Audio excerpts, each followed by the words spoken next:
Добра вечер, почитувани гледачи. Време е за заспи ако можеш. Јас сум Драван Милосављевиќ. Влегуваме во многу интересен период. Се финишираат преговорите за формирањето на новата влада. Станува прилично известно дека коалицијата која ќе ги предводи наредните 4 години на Илинденска безброј ќе биде ставена од ВМРО ДПМН и нивната коалиција, потоа коалицијата Влен или Вреди и движењето Знам или За наша Македонија, но сепак оставаме уште малку простор за да видиме како сето тоа ќе изгледа. Вечера сакаме да ги разгледаме сите опции поврзани со функционирањето на новата влада, меѓутоа и на опозицијата, и за таа цел мој и ваш гостин е универзитетскиот професор Александар Спасеновски. Добро вечер, професор. Добро вечер, благодарам на поканата и поздрав до вашите гледачи. Значи, излегува денеска брифинзи, кои што беа очекувани, можеби и веќе порано, дека составот на новата влада најверојатно ќе биде меѓу ВМРО ДПМН, Вреди и Знам, како коалицијски партнери. Веќе излегува и можни министерски имиња. Меѓутоа, ајде да оставиме сето тоа да стане официјално. Она што речиси известно е тоа дека коалицијата Вреди ќе го добие и првото место во собранието, односно така наречениот собраниски спикер, ќе ги добие Министерството за животна средина и просторно планирање, Министерството за здравство, за социјална политика, демографија и млади, за економија и труд и секторот евроинтеграции. Интересно, ако добро видов пред почетокот на снимањето на оваа емисија, морам да признам дека ова ја снимаме малку порано од вообичаено, односно од дењето во живо. Не се заинтересирани од Вреди за така нареченото Министерство за односи меѓу заедниците, кое што до сега го држеше Дуи, односно Артан Груби. Да, наистина би рекол разговорите помеѓу ВМРО ДПМН како апсолутен, би рекол, победник на овие избори и коалицијата Влен или Вреди, според мене имаат една наистина исклучително позитивна, би рекол, динамика. Започна веднаш после завршувањето на парламентарните избори, на вториот круг од претседателските избори. Еве, гледаме дека со едно мирно темпо се одвиваат и денеска, и сега сме веќе на прагот, кога верувам дека ќе биде обзнането, прашање можеби на часови или на денови, кога ќе биде обзнанена новата политичка коалиција, која што ќе управува со институциите на државната власт. Она кое што е навистина интересно и сметам дека представува прилог во развојот на политичкиот систем на државата е гестовите кои што стигаат од двете страни, како од страна на коалицијата на албанските партии обединета под името Влен, така и од страна на ВМРО ДПМН како предводник на големата коалиција која што победи на изборите. И навистина таа добра атмосфера според мене сугерира дека навистина ќе биде постигнат определен договор, и гледаме дека тој веќе е при самиот крај, кој што ќе биде од полза како на гласачите на ВМРО ДПМН, така и на гласачите на коалицијата на партиите Влен, односно да биде еден вид на исчекор кој што ќе го направи Република Македонија. Она кое што е важно да се земе во предвид кога се анализираат овие преговори се неколку аспекти. Првиот и најважниот аспект е убедливата, би рекол, историска, огромна победа на ВМРО ДПМН, победа која што по својата големина е еквивалентна на неколку такви победи од позиција на опозицијска партија која што остварува победа на изборите. Таков резултат еднаш направи СДСМ во 2002 година на познатиот 15 септември, кога беше поразена ВМРО ДПМН и Бранко Црвенковски повторно ја донесе таа партија на власт. Оваа победа по својата магнитуда е слична како таа победа од 2002 година. Тоа е еден аспект. Тоа зборува за тоа дека огромно мнозинство од граѓаните на оваа држава, огромно мнозинство гласачи ја препознаваат политиката, кадровската понуда и програмата на ВМРО ДПМН како нешто кое што треба да представува реалност во оваа држава. Истовремено, таквата голема поддршка истовремено значи и казна кон една политика која што претходно беше водена во оваа држава и тоа зборува дека граѓаните очекуваат еден дисконтинуитет, би рекле, од она или од начинот на кој што до изборите или до сега беше раководена државата, беа раководени институциите на државната власт. Тоа е едниот сегмент на теми или едниот сегмент на прашање. Другиот сегмент на прашање е поврзан со позицијата на албанската опозиција или коалицијата на партии ВЛЕН во однос на Демократската унија за интеграција како едно од најдолговечните политички партии кои што биле на власт во Република Македонија. Доколку го анализираме ДУИ, ќе видиме дека со исклучок на еден краток период од 2006 до 2008 година, без малку од 2002 година до денес, Демократската унија за интеграција е перманентно владеачка партија во државата. Тоа го прави ДУИ да биде дел од групата на најдолговечните политички партии на Балканот, а нејзиниот лидер да биде еден од најдолговечните политички лидери на партија која што била на власт. Се разбира во демократски услови долготрајноста во извршувањето на власта е еквивалентна поддршката која имате од граѓаните. Но во држави во транзиција, кои што се уште не се членки на Европската унија, кои што се уште имаат структурни проблеми, ваквото долго владење може да предизвикува проблеми како во однос на самата партија, така и да представува сигнал во однос на постоење на едни би рекле делумно авторитарни тенденции, бидејќи е неприродно толку време да бидете владеачка партија. И во оваа смисла, имајќи го предвид огромната победа на ВМРО-ДПМН од едната страна, што рековме представува порака за дисконтинуитет, за радикално различно владење со државата, и имајќи го предвид исклучително добриот резултат на ВЛЕН, кој што освоија повеќе од 100.000 гласови, што е еден вид на магична граница во однос на бројот на освоени албански гласови кои што ги освојат партиите во Република Македонија, зборува дека граѓаните на оваа држава навистина по сите основи, по сите параметри му дадоа црвен картон на политичкото мнозинство или на политичката коалиција која што до овие избори управуваше со државата. А она кое што исто така и тоа зборува единствено во прилог дека ваквата состојба, ваквите очекувања на некој начин може и да ги динамизираат договарањата помеѓу политичките партии од аспект на одговорноста која што ја манифестираат граѓаните. Тука некаде го позиционираме и знам за кој може да зборуваме, да зборуваме подоцна, но секако дополнително придонесува да се разбистри таа слика во однос на очекувањата, бидејќи со знам оваа политичка коалиција составена од три доминантни партии кои позади себе имаат помала група на партија, тоа е ВЛЕН, ВМРО-ДПМН и знам, ке брои повеќе од 80 пратеници, што е еквивалентно на двотретинско мнозинство. Да имате вие поддршка од 2/3 зборува многу, зошто? Заради тоа што зборува тоа и за магнитудата на победата.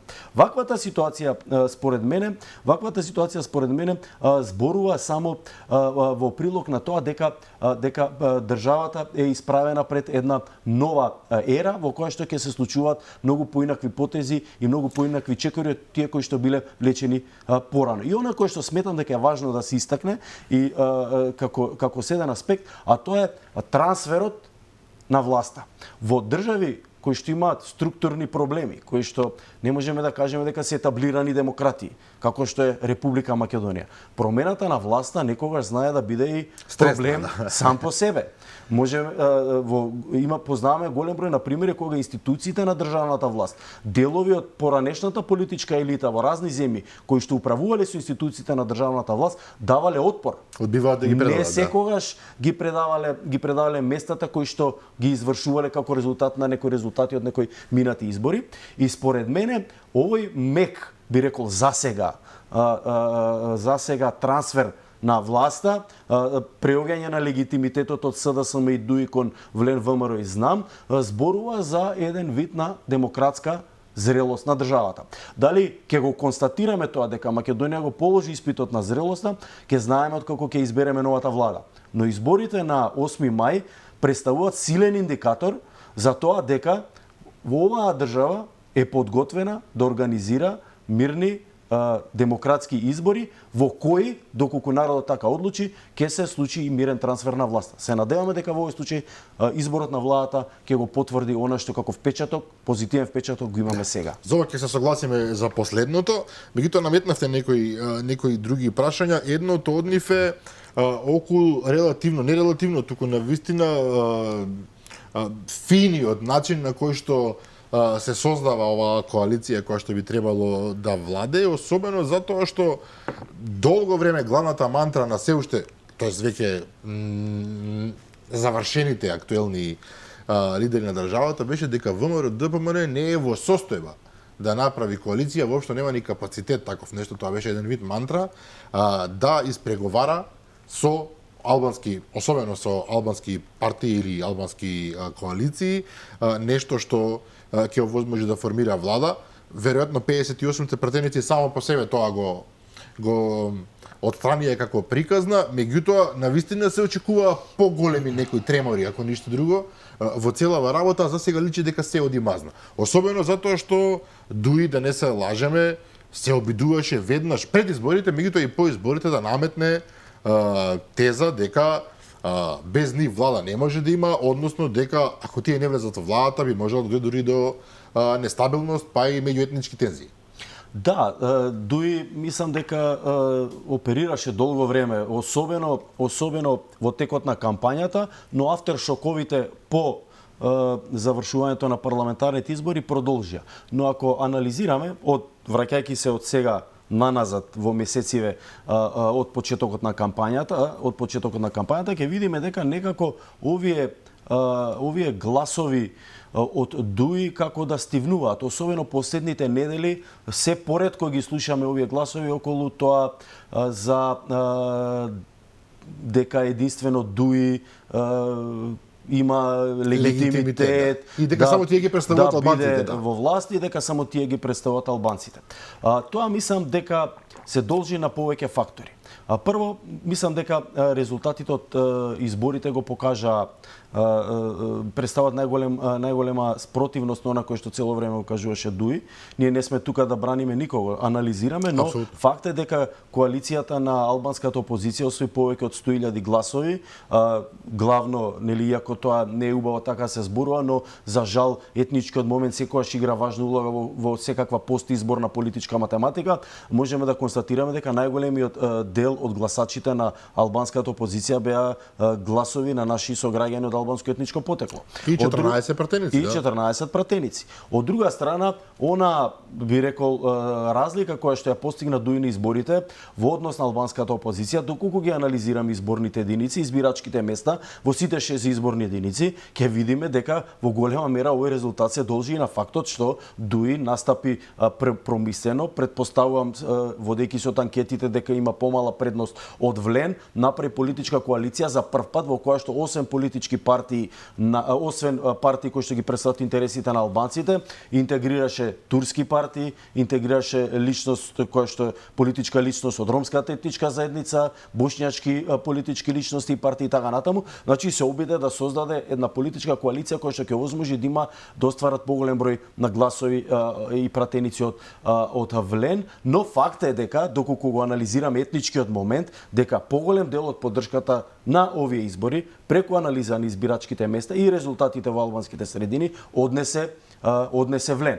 Тоа е едниот аспект. Вториот аспект е дека доколку како изолиран примерок го земеме повтореното гласање во делот албанските средини, особено преку примерот со Желино, ќе видиме дека повторно поголем дел од гласачите албанци застанаа на страната на албанската опозиција, заради што Дуи од 18 пратеници изгуби еден пратеник од 19 дојде на 18 изгуби значи еден пратеник помалку кој што преде на страната на Влен. И третиот секако момент е поврзан со реалностите, би рекол, на уставниот и на политичкиот пејсаж.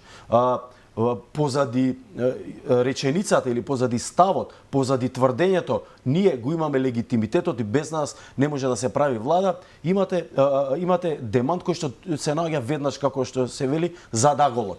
А тоа е дека таквото тврдење на Дуи на ниту еден начин не кореспондира со правните прописи, според кои, нели, мандаторот за состав на владата и лидерот на политичката партија или коалиција кој што освоила највеќе гласови на изборите, тој го добива мандатот од шефот на државата да состави влада, а влада се избира доколку ужива подршка од најмалку 61 пратеник. И тука нема никакви можности за, би рекол, не етничко, туку политичко вето на ДУИ за избор на некаква идна влада. Едноставно, ДУИ е партија како и сите партии, и ВМРО била власт, била опозиција, СДСМ била власт, била опозиција, ДУИ најголем дел од времето била власт и предпоставувам дека сега доаѓа периодот од политичкиот развој на оваа партија во која што ќе треба да види како е малку да се биде во професоре, опозиција. мора да признам, вие користите терминологија која што одговара на професорскиот статус.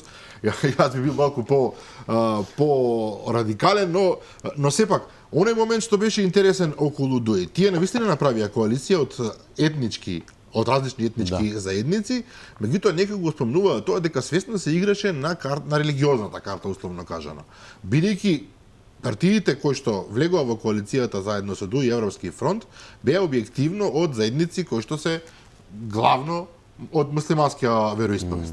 Значи, ако се одеше на Европски фронт, како што името, пологично ќе беше да се стави, односно да се обиде да се направи коалиција заедно со уште некои кои што имаат макар пристојен број на христијани во својата како се вика етничка заедница. Меѓутоа тоа не се случи. Значи се инсистираше само на картата која што јасно ги одредуваше муслиманските, условно кажано би рекол, гласови. Што сакаш што тоа се постигне? Да, тука гледате една едностраност во постапките, се согласувам. Затоа што ДУИ не се наивни, тоа е збор. ДУИ, наративот на ДУИ на овие избори беше дека околу себе значи имаат или создаваа коалиција на политички партии која што треба да е персонификација на сите оние заложби, вредности кои стојат позад идејата за европските интеграции. Но тоа не е така. Не е така најмалку заради две групи на причини поврзани со оваа тема. Сигурно има и стотици други, но две главни ќе истакнеме заради карактерот на овој разговор. Прво, самото владење на ДУИ не беше персонификација за европско владење. И тоа го зборува резултатот од овие избори. Значи, вие не можете да имате ситуација во која што цената на, условно речено, политичката бахатост, да ја наречеме на ДУИ ја плати СДСМ, но и ДУИ ја плати. Но таа веќе тоа замаскира правејќи политичка коалиција за да симулира поголема поддршка надвор од етничкиот албански блок, албански кампус. Тоа е едниот аспект. Значи, не можете вие да повикувате на создавање на Европски фронт со неевропско поведение. Апсолутно. И потоа, вториот аспект се огледа во тоа како го создавате така наречениот Европски фронт. Народот некојаш вели, нели, за некоја работа која што лошо се развива, криво е насадено. Ова е практично тоа, криво насадена работа. И таа криво насадена работа дополнително видовме дека е таква со политичката коалиција која што се формираше. Логиката вели елементарна човечка пристојност или заложба, афирмирање на некоја заложба за соживот, за европски интеграции, за толеранција, за интеграција на сите етнички заедници во оваа држава и да направите политичка коалиција во која што влегуваат, ако ништо друго, барем уставно споменатите етнички заедници, вклучувајќи ги во овој случај и власите, и србите, и македонците. Апсолутно. Така, сега недостатокот на овие заедници, нели, зборува за тоа дека стана збор за политичка математика.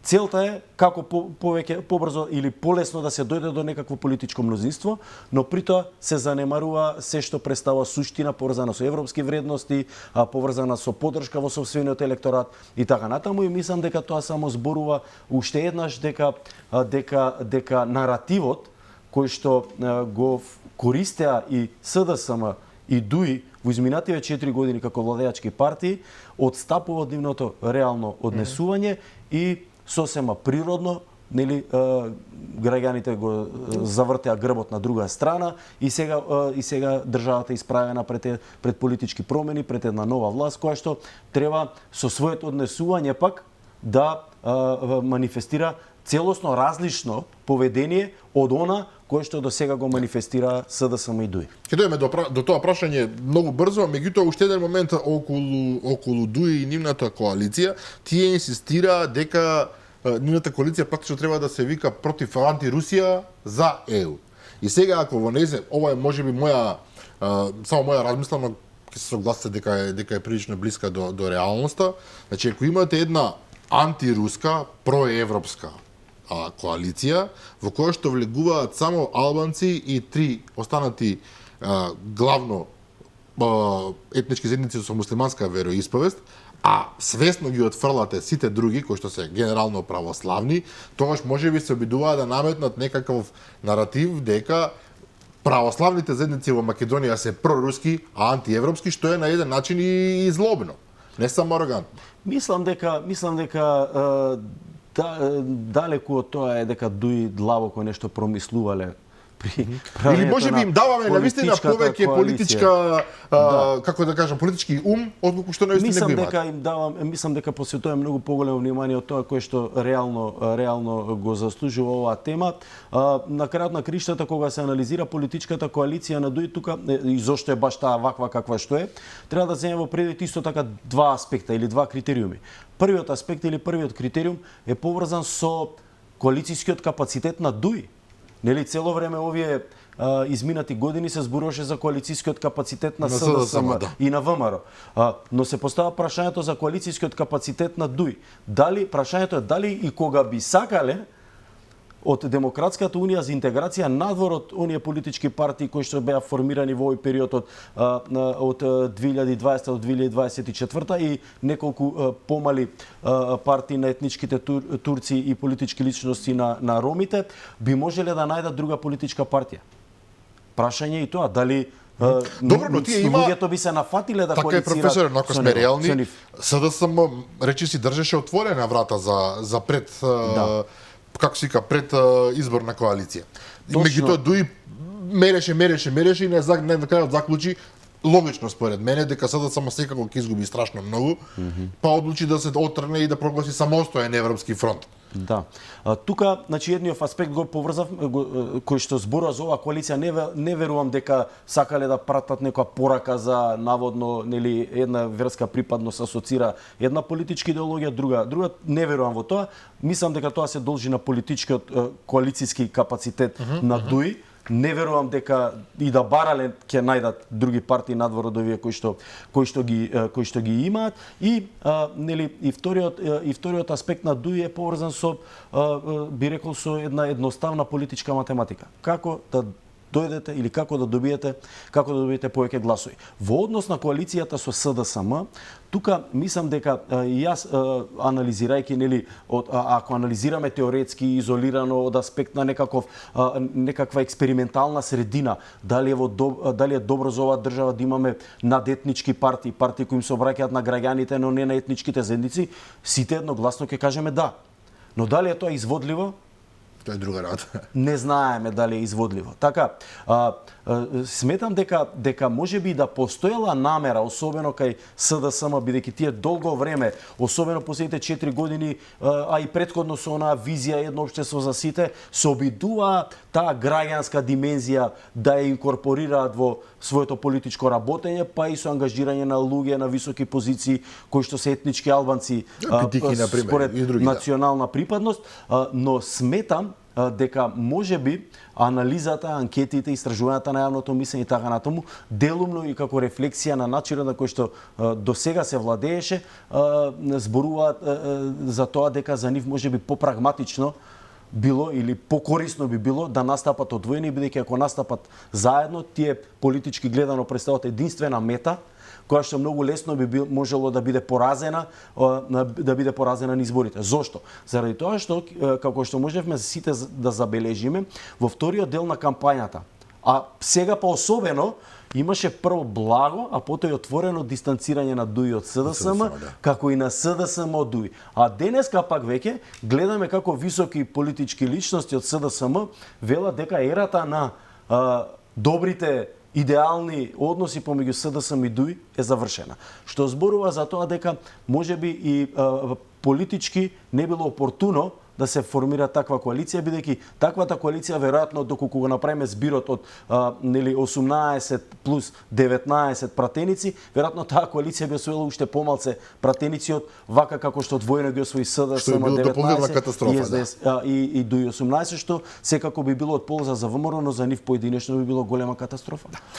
Ке се вратиме на СДСМ понатаму, бидејќи и тоа е многу интересна тема, особено што тамо се подготвуваат внатре-патриски конгреси со кои што ќе се менува очигледно владеачката структура во таа партија, но сакам да влеземе сега малку во она што го спомнавте на почетокот, новата коалиција на власт, која што известно ќе ја води професорот Христијан Мицкоски, ќе треба да покаже, велите, дисконтинуитет. Да, не знам зашто не ми успева зборот. Во однос на тоа што го правеше коалицијата на СДСМ и ДУИ. Сега, тој дисконтинуитет треба да биде практично во сите аспекти, што ќе биде многу тешко, затоа што за жал оваа коалиција до сега не успеа ниту во здравството, нити во образованието, нити во економија, нити во финансии, нити во надворешна политика, ако сме реални, ниту во безбедност, ајде да речеме, поради влегувањето во НАТО е прилично осигурена, меѓутоа сите други сегменти се од лошо по лошо, што се вели.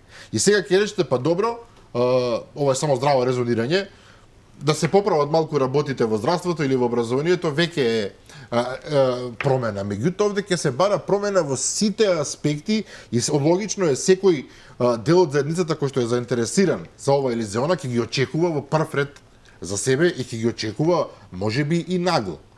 Колку е тоа изводливо, со оглед на тоа што, да не забравиме, прво е во прашање коалиција, која што има различни гледишта за многу работи, а второ, државата е објективно истрошена во сите аспекти. Очекувањата на граѓаните се големи и многу е тешко да се менаџираат очекувањата на граѓаните, особено во ситуација кога имавме ваква плебисцитарна поддршка на ВМРО-ДПМН и вкупно на опозицијата во однос на владеачките партии. И во таа смисла, навистина со оглед на големината на револтот, не е неточна според мене она прогноза. Напротив, многу е вистината, она кој што вие го кажавте во однос на не само очекувања, туку очекувања за брзи промени.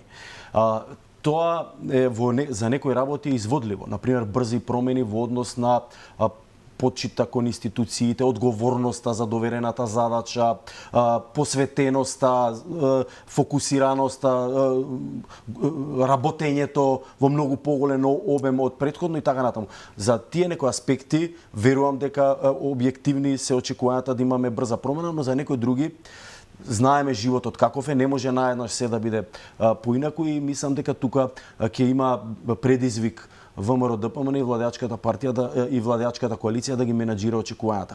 Во однос на промената на курсот, во однос на дисконтинуитетот, сметам дека треба да ги анализираме работите една по една како што ни доаѓаат. И во таа смисла да го анализираме тој дисконтинуитет. Еве, например, доколку го анализираме процесот на разговори на ВМРО-ДПМН за формирање на политичка коалиција. ВМРО-ДПМН беше близко до 61 пратеник. Ние имавме изјава од председателот на таа партија, која што буквално би значила дека партијата има обезбедено 61 пратеник, без коалиција и така натаму, но прашање на време кога ќе ги видиме тие пратеници кои што би преминале на страната на коалицијата предводена од ВМРО-ДПМН. Сега ги исклучуваме Влени Знам. Да. Што значи дека ако имате вие една политичка ароганција, да именуваме така, или политичка суета, или желба за што поголема власт, во тој случај вие немате потреба да правите толку голем политички фронт кој што би владеел, би управувал со државата, би раководил со институциите на државната власт. Се разбира, не може влада без албански партнер. Тоа е разбирливо. Но знам може да бидат отфрлени. Но знам објективно немаше потреба од нивното присуство. Но од друга страна пак тоа зборува дека имаме тука немаме ова не се знаци дека постои политичка ароганција. Ова не се знаци дека постои желба за приграбување на власт по принципот на плен. Така, туку зборува за обид за создавање на широко политичко мнозинство кое што претпоставуваме би требало да истера една реформска агенда. Тоа е едниот аспект, поврзан со бројот на партиите. Значи, ако вие можете сами да владеете, а правите широка коалиција, тоа зборува за една политичка ширина и желба да се создаде фронт, но на вистина европски фронт, а не како оној претходно, кој што би требало да реализира нека пристојна, демократска, европска, ако сака да кажете, агенда. Тоа е едниот за сега добар сигнал. Вториот добар сигнал е начинот на разговорите помеѓу ВМРО, ДПМН и ВЛЕН.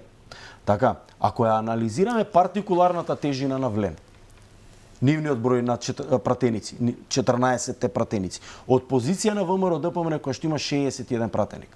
Разбирливо е, нели, од позиција на сила, вие политичка сила, не е поинаква сила, нели, да се разбереме, од позиција на голема политичка сила да настапите повторно со некој тип на, да речеме, политичка арогансија. Ви го нудиме, земи или остави. Ви нудиме по принципот на земи или остави. Но тоа не го видовме. Да. Така, она кое што го видовме веднаш после изборите, после прогласувањето на победата, е како председателот на ВМРО ДПМН заедно со своите најблиски соработници, следното утро, ако не се лажам, отиде во седиштето на Вреди или на ВЛЕН, каде што демонстрираше и на тој начин еден однос кон таа група на партии, кон таа коалиција, да ги отпочнат преговорите за составување на влада. Тоа представува, нели, еден гест. Од друга страна пак, имајќи во предвид објективната тежина на ВЛЕН со 14 пратеници, ако анализираме од аспект на бројот на местата во владата која што оваа партија ќе ги освојува, плюс на тоа надодадено председателското место во собрание, сметам дека навистина станува збор за еден оправдано, широк, коректен, внимателен пристап на ВМРО кон албанската опозиција. Зошто? Заради тоа што ние знаеме дека владата во 2020 година беше создадена делумно и врз необјективни критериуми. Делумно и врз необјективни критериуми. Во која, иако по сите параметри на една политичка теорија, таа влада не можеше да остане долго време функционална. Зошто? Заради тоа што немаше стабилно политичко мнозинство. Најголем дел од законите не беа усвојувани, пропаѓаа, на половина пат останува нереализирани. Ние сме, овој со претходниот собрански состав е собрански состав со најмногу незавршени седници во историјата на плурална Македонија. Тоа сето се сигнали дека не сте имале стабилно политичко мнозинство кое што ви овозможило стабилно да владеете. Така, но во таквата влада, искористувајќи слабоста на СДСМ, дуи од своја страна ги злоупотреби на некој начин, ја злоупотреби собствената позиција и се однесуваше на начин на кој граѓаните посакаа на овие избори Македонија повторно да се врати таму каде што била пред да се формира коалицијата помеѓу СДСМ и ДУИ. Од друга страна, не беа ретки наративите, не само новинарите, туку граѓаните и извештаи се пишуваа за тоа во меѓународни организации дека во суштина власта во оваа држава е ДУИ, која што ја има како свој коалицијски партнер СДСМ. Имајќи го во предвид тој обем на мок кој што го концентрираше ДУИ, сметам дека представа прашање на политичка коректност, на политичка искреност, на политичка позитивна политичка широкоградост, овој пристап на ВМРО ДПМН, бидејќи на тој начин им дава ветер во едра и на државата, и на ВЛЕН, да кој што нема да треба да одговара на некои напади дека нели постигнале национален пораз, дека биле обезвреднати, дека ДУИ имала повеќе позиции, дека подобро се борела за албанците и така натаму. Со оваа распределба тие аргументи мислам дека повеќе не важат, што не значи дека ќе ги нема откако ќе се состане владата, но објективно за секој разумен човек и за секоја разумна личност, за граѓаните во целина, зборува за тоа дека навистина станува збор за еден фер договор. И во таа смисла тоа зборува исто така е нов индикатор за овој дисконтинуитет за кој што зборуваме, така? Одлично објаснува професор. Сега, само уште еден пример се извинувам. Председателот на собранието. Ако сте председателот на собранието, согласно уставот и деловникот за работа на собранието се бира на конститутивната седница. Тоа е онаа седница која што нели е конститутивна и се случува прва. Потоа следува седницата за избор на влада. Така? Значи, вие ако имате 61 пратеник, можете комотни, никој за тоа нема да ви замери, доколку сакате да манифестирате политичка ароганција, на конститутивната седница да се верификуваат мандатите, да се состанат пратениците, да се избере комисијата, да се верификуваат мандатите и таа седница е единствена седница согласно деловникот за која што точно се знае што се прави од почетокот до крајот. Почетокот е верификацијата на мандатите, а крајот е изборот на председателот на собранието. Значи, ВМРО-ДПМНЕ ако сакаше да манифестира политичка ароганција, значи нешто кое што беше особина на претходното владење, можеше на таа седница да се избере председател на собранието од сопствените редови и на тој начин да демонстрира политичка моќ. Но прашањето е во ред, дали е тоа корисно? Дали е тоа добро за следните 4 години владење на една политичка коалиција која што има големи амбиции пред себе? Веројатно, и не само веројатно, туку сигурно одговорот е не. Конститутивната седница започнува утре, законски може 3 дена да трае. Да. Така, прашање дали ќе биде потребно 3 дена, но во секој случај, сакам да се вратам, бидејќи навистина ми се допаѓа вашата анализа. Го објаснивте чекорите кои што ги презема ВМРО-ДПМНЕ во овој процес, кои што се внимателни, избалансирани и покажуваат почит. Она што исто така забележливо, коалицијата Влен или Вреди, исто така е многу внимателна во своите изјави, би рекол, значи дека имаат разбирање, дури еден од нив зборуваше дека не знам ќе бидат потребни месеци за кои што ќе се разговара околу евентуални уставни промени. Друг зборува дека мора да се има особено разбирање за чувствата на македонците кои што некој се обидува да им ги наруши и етничките и како саквите нивни сваќања, разбирања за себе и за својата држава. Значи внимателни изјави, апсолутно се согласуваат околу моментот дека мора да почне бескомпромисна борба против корупцијата, што е рак рана на државата, ако сме објективни. Меѓутоа, дали Вреди сметате дека меѓу овие убави зборови и притисокот кој што најверојатно сега ќе следи од страна на ДУИ, дека тие се предавници, дека не се доволно албанци, дека се не знам вакви или такви, албанците на Милошевиќ ги спомнуваше тој Морина и како се вика, ќе може да го издржат тој притисок и да останат во некакви стабилни рамки. Затоа што да, ќе добијат навистина министерски места, ќе добијат председател на собрание, не спорно, но претпоставувам сега со народни речни кажано, дуи на глава ќе им се качува. Ние имавме премиер, ние имавме ова, јазикот, не знам што се ќе измислат за да докажат дека овие сега не се доволно на албански позиции. Точно е.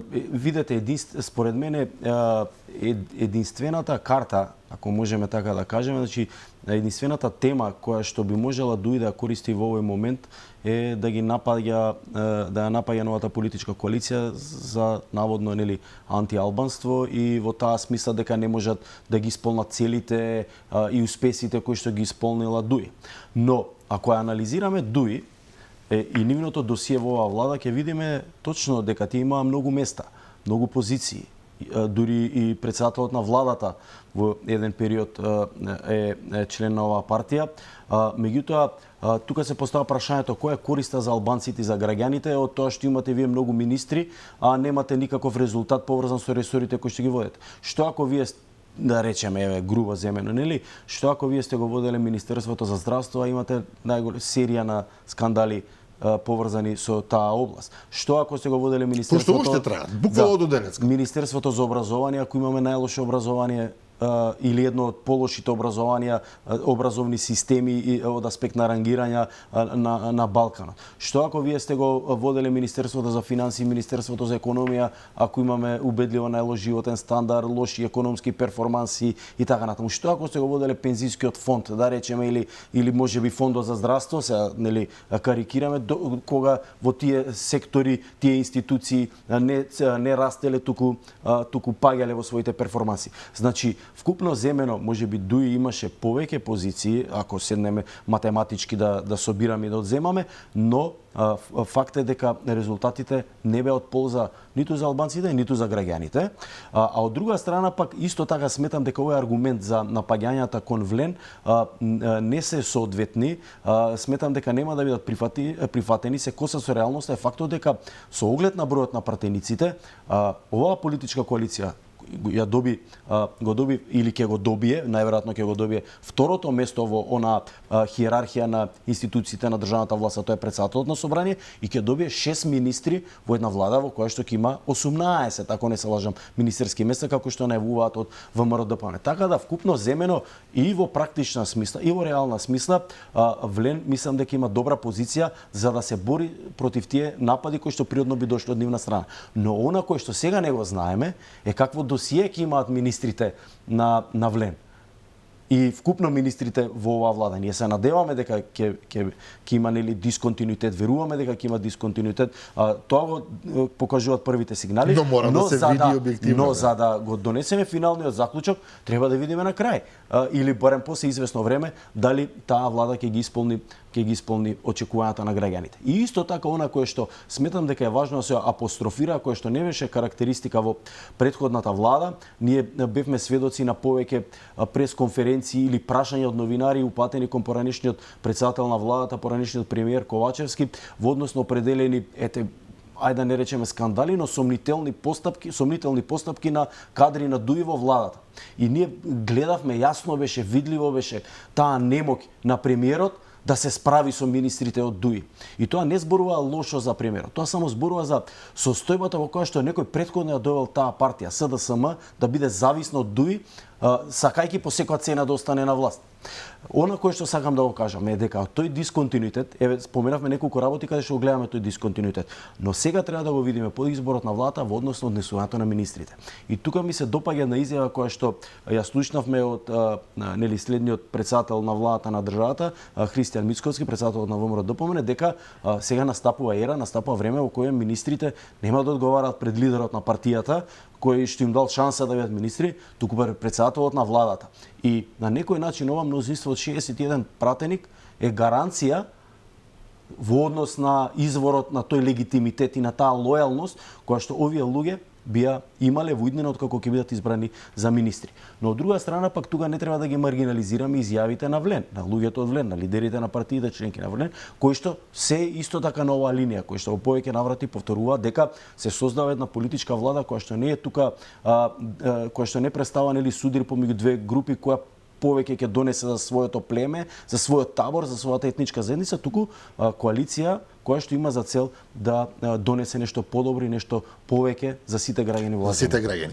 Сега, ги спомнуваме министрите. Министрите се сепак врват во хиерархијата. Меѓутоа, ние тука зборуваме за десетици, стотици луѓе кои што ќе влезат во така наречениот втори ешалон, трети ешалон, луѓе кои што ќе треба да контролираат администрација, бројни директорати и така натаму.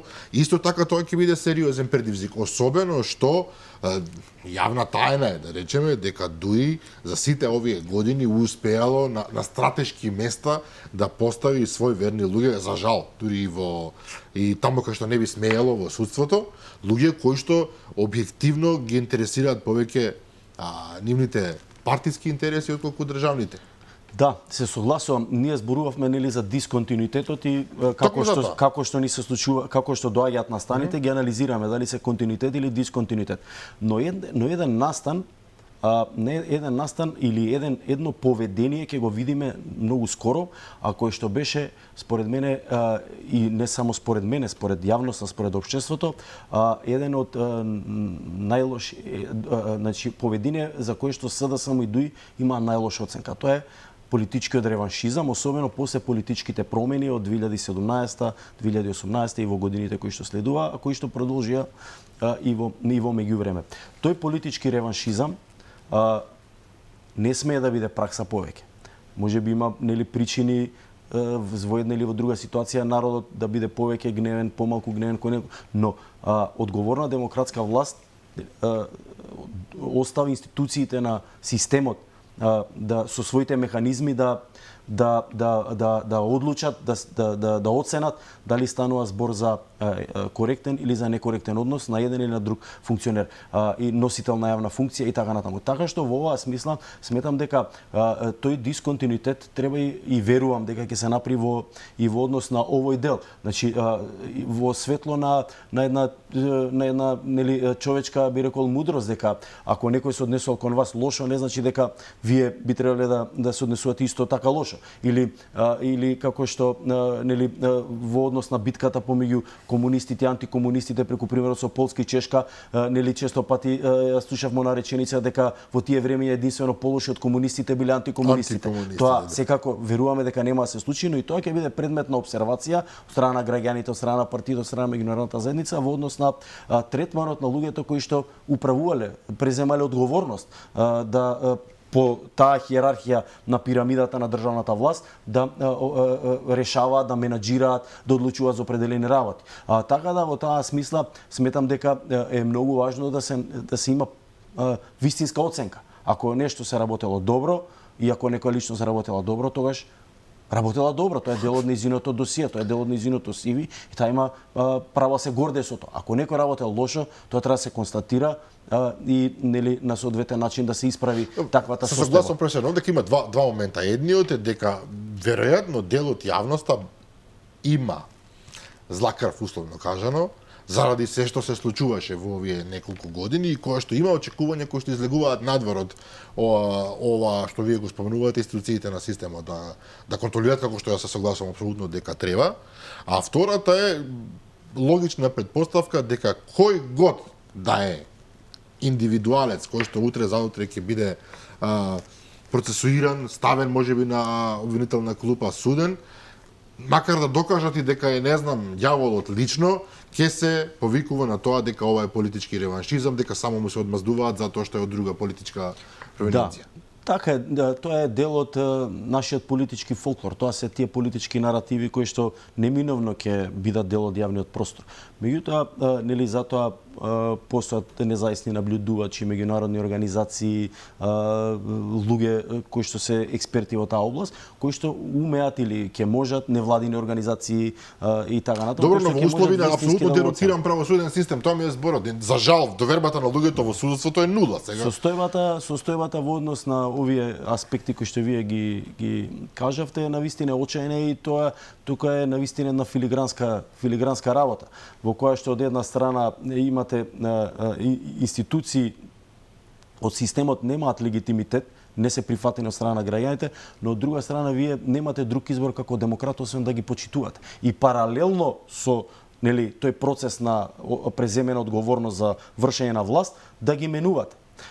Така да... Но тој процес е претпоставувам и прилично спор. Рековте филигранско кога е нешто, тоа мора да биде полека, со внимание, Тоа ќе биде многу споро, но сметам дека и овај уште еден аспект кој што би сакал да биде на линија на овој дисконтинуитет за кој што говориме, давајќи примери, е и изјавите кои што доаѓаат од страна на лидерите на политичките партии на албанската опозиција, од страна на ВМРО, ДПМН и така натаму, кои што нели се на фонот на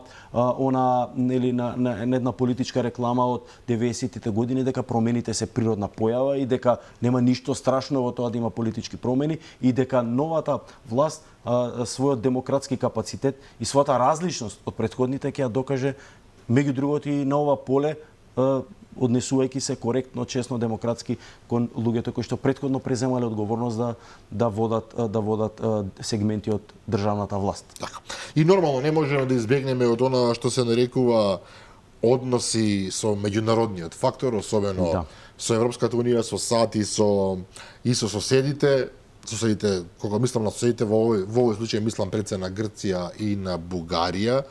Тука и тоа како се очекува, барем јавноста очекува промени, затоа што опште впечатокот дека во овие неколку години Македонија даваше повеќе од тоа што треба, повеќе од тоа што мора, а за возврат доби многу малку, односно, навистина влеговме во НАТО, меѓутоа Европската унија и понатаму е мислена именка, нема некаков простор, дури оној познат новинар од Германија Михаел Мартенс неодамна изјави, треба рече дека само политички наивен лидер, сега можеби грешам во збор, нешто меѓутоа карикирам, би се нафатил сега да ги прифаќа условите кои што се наметнуваат, особено од Бугарија, кога очигледно европската перспектива за балканските држави е затворена на многу време. Бугарија, за жал, се однесуваше крајно, изминативе години, крајно неодговорно.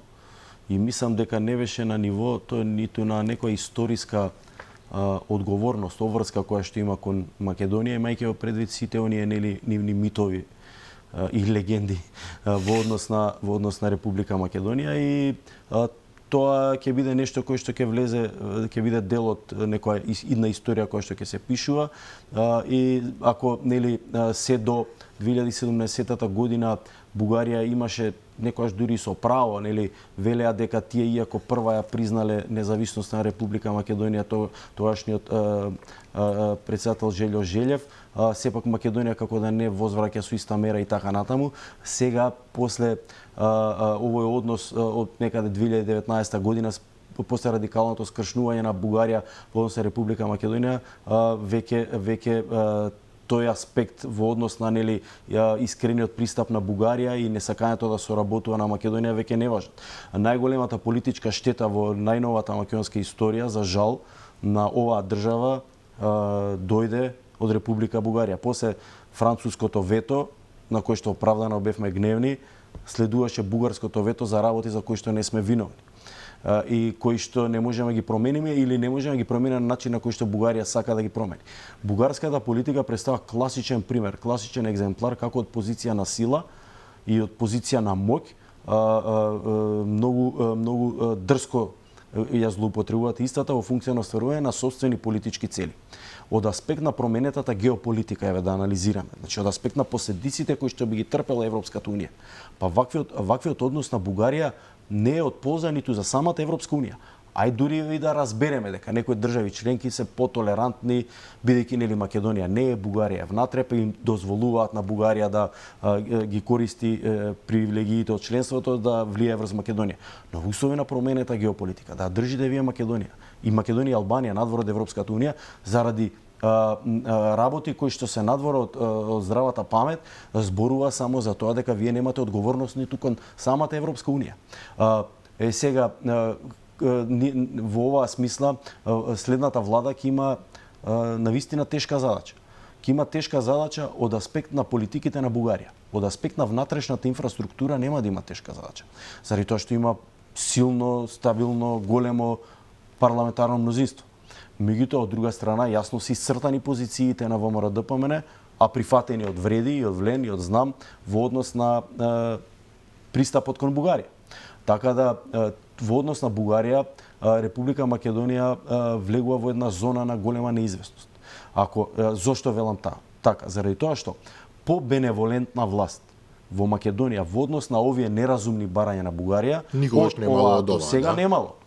И надвор од логиката е да очекувате дека најголемите противници на ваквата политика, кои меѓу другото добија голема поддршка и заради критиката кон тој однос, дека ќе го промена сопствениот однос, дека ќе бидат тоа што никогаш не биле и тоа што постојано го критикувале е нелогично. Меѓутоа тука има еден мал зрак на надеж, според мене, а тоа се изборите во Бугарија.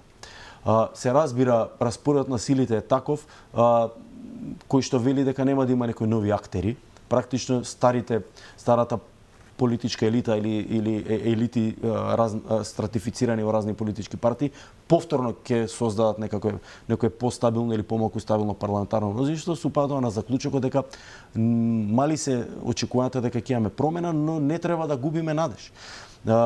Тука како дополнителен аспект се надоврзуваат изборите за Европскиот парламент.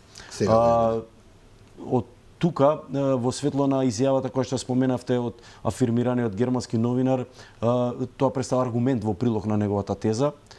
Известно е дека повеќе евроскептични пратеници ќе имаме, дека ќе имаме политички групи кои што имаат повеќе евроскептична агенда не заради Македонија и Албанија. Апсолутно не, да. Туку заради Европската унија сама по себе, кои што имаат посилни позиции во однос на разни прашања, па и на прашањето на проширувањето, така што навистина во однос на европските интеграции, дури и најеврооптимистичка влада да има, ќе се соочи со објективни проблеми. Едниот е Бугарија, вториот се изборите во Европскиот парламент, во кој најверојатно евроскептичното расположение ќе биде поголемо.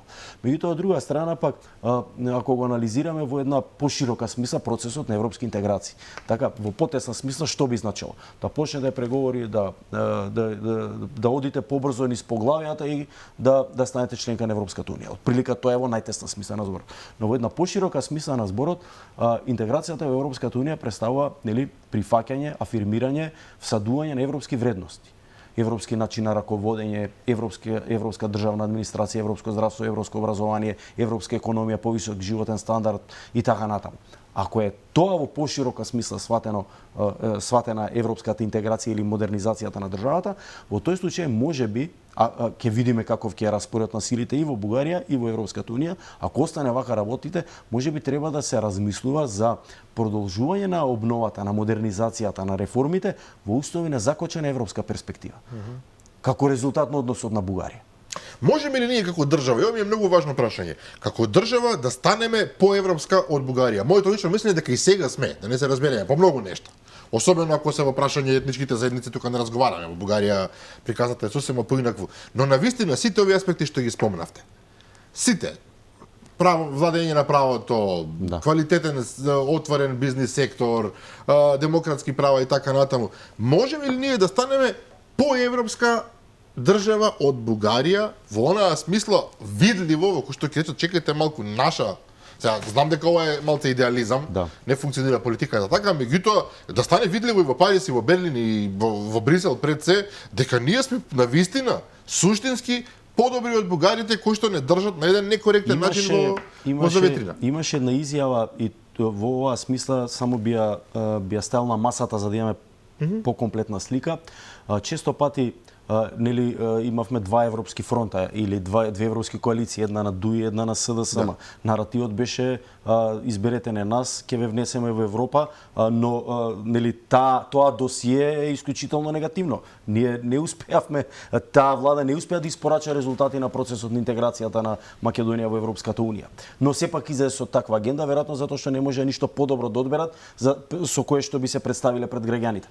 И во оваа смисла во текот на кампањата од ВМРО ДПМН во неколку наврати од опозицијата генерално стигнува изјави дека можеби Бугарија е формалната пречка, но дури и таа да надминеме, доаѓа една многу посуштинска пречка за оваа држава. Тоа е функционирањето на државната власт, владењето на правото, функционалната пазарна економија, вкупниот раст и развој на државата во таа смисла. И тука ги имате Холандија, Данска, кој што тука често пати луѓе од ВМРО ДПМН спомнуваа Холандија, ја спомнуваат Данска, спомнуваат други држави кои што велеа дека не е проблемот со Бугарија проблем само за Македонија за да се откочи европската перспектива, туку има посуштински, поструктурни проблеми. И во таа смисла исто така беше манифестирана една нова изјава која што има карактер на предлог, која што вели по изборот по победата нели на опозицијата и по создавањето на конституирањето на новата влада, доколку се покажат добри резултати на овие теми за кои холандскиот амбасадор и некои други амбасадори и многу други, некој појавно, некој погласно, некој помалку гласно ги изборува, доколку имаме добро досие во однос на овие теми, во тој случај партикуларната тежина на македонската позиција во однос на барањата на Бугарија станува посилна. Но се разбира, повторно ќе кажам, тука меѓу другото има и работа и за самата Европска унија.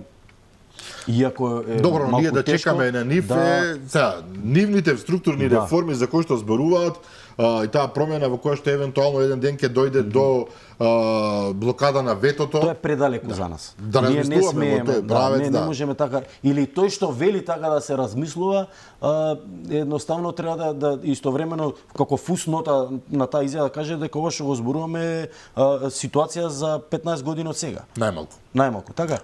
Така да тоа дека ќе се смени начинот на одлучување во Европската унија во овој период за кој што зборуваме од неколку години, нема да се случи тоа секако, но постојат механизми со еден коректен однос, со работење на домашните задачи, вие преку својот пример да покажете дека навистина вие сте една европска средина која што треба да биде прифатена и на тој начин ќе добиете повеќе сојузници. И уште за оваа вечер имаме многу теми за кои што може да збориме професоре, меѓутоа времето е сепак ограничено, останува да позбориме позборуваме за најголемиот губитник на овие избори. СДСМ која што за неколку години успеа од една доминантна сила преку прифаќање на второстепена улога во коалицијата со ДУИ да дојде до историски пораз, само 153.000 гласови добија, што е навистина за партија од нивниот габарит ништо. Значи пораз од историски велам размери.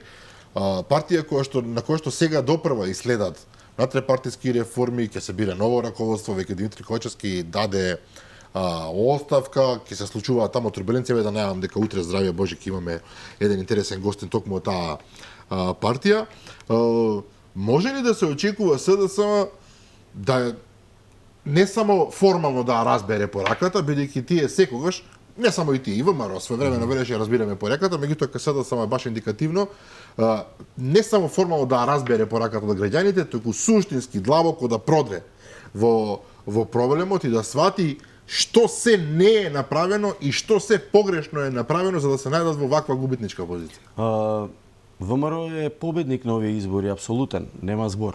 Меѓутоа тоа е порака и за СДСМ. Ако нели наспроти целата еуфорија и оправданиот гнев, револт на граѓаните кон тоа како СДСМ се однесуваше последните 5, ама можеби последните 7-8 години, сепак мораме да констатираме дека СДСМ е важна партија за македонската демократија.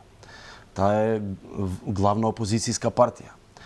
Таа била политичка партија која што заедно со ВМРО ДПМН се одговорни, се разбира и за дел и за неубави работи, но се одговорни за важни аспекти поврзани со напредокот и етаблирањето на оваа држава, да земеме членството во НАТО, интеграцијата во Европската унија, други некои достигнувања и така натаму. Така што сметам дека имајќи го предвид ова досие на оваа партија која што не е сосема црно, но не и сосема бело, сметам дека тие историски достигнувања, тоа наследство, тоа легаси што велат британците, нели, е доволно силен елемент кој што ќе овозможи истакнати личности кои што дале придонес во таа партија, а кои што немале можност да се докажат заради начинот на кој што меѓу другото била водена и кадровската политика таму, ќе успеат да се организираат и да го вратат или да почнат да го враќаат. Така да почнат да враќаат таа партија на старите патеки заради тоа што тоа е добро не само за СДСМ, тоа е добро и за ВМРО ДПМН. Зошто? Заради тоа што вие ако имате политичка власт во која што имате двотретинско мнозинство, но ај од тие 40 пратеници една половина не ви се функционални заради внатре-партиски расправи, од тој случај вие не чувствувате притисок од аспект на одговорноста, заради тоа што собранието е законодавна власт, но има и контролна функција врз владата. Собранието има механизми, тоа се пратенички прашања. Ако има потреба интерпелација или гласање на дојрба на влада, имаме надзорни расправи и така натаму, тоа се механизми кои што во една демократска средина, кога една коректна политичка опозиција би ги користела, тоа би било добро и за власта. А секако би било многу добро и за Македонија, така да останува да видиме дали ќе најде сила и дали ќе биде на доволно на високо ниво во однос на историската одговорност што имаат луѓето во СДСМ да се организираат и да ги изберат најдобрите за да можат да го започнат оној долг, трнлив, тежок пат на повторно етаблирање на оваа партија. Заради тоа што знаете во моментот кога ќе и тоа нели го читаме, им го кажеме студенти и така натаму, во моментот кога ќе дојдете вие на власт како една политичка партија, независно дали сте вие во Шведска или се наоѓате во Македонија или во некоја друга европска држава, во истиот момент започнуваат процеси на внатрешно расипување на тој организам. Во истиот момент. Механизмот е или умешноста е во тоа тие процеси да ги успорите колку е можно повеќе и тој механизам, тој организам да го храните за да остане здрав колку е можно подолго. Па имаме нели историски демократски примери за такви успешни методи, како што е да пример на владењето на ЦДУ во период на Ангела Меркел или владењето на ЦДУ во период на Хелмут Кол или владењето на Маргарет Тачер со конзервативците и така натаму во Велика Британија. Значи тоа се едни успешни примери како тој организам кој што природно има се конформира на новите околности дека е власт и така натаму, биле успорени до максимална мера и се одржал истиот во живот. Така да, што сакам да кажам, дека дали СДС ќе успее првенствено зависи од внатре како ќе се организира, но истовремено зависи од примерот што ќе им го дадеме, што ќе им го дадат на граѓаните новите партиите од новата политичка власт. Ако се манифестира овој дисконтинуитет кој што е еквивалентен на огромната поддршка, во тој случај колку и да звучи да речеме и себично, можеби малку, тоа е неповолен фактор за СДС. Да се надеваме дека ќе соберат внатрешна сила, се реорганизираат, но при тоа дека ќе имаме добра власт која што ќе им дава што е можно помалку можности за повторно да дојдат до израз во таа смисла како нешто кое што е олицетворение на просечниот македонски гласач, а тоа е да гласа против, а да не гласа за. Одлична анализа, морам да признавам, професоре Спасеновски, и ви благодарам за вечерашната гостина. Фала за поканата и поздрав до вашите гледачи. Почитувани гледачи, тоа беше се за вечерва. Верувам дека уживавте барем колку и јас. Утре во 15 часот репризата издание на оваа емисија, а јас ви закажувам нова средба со мене утре вечер во 22:30. До тогаш пријатно.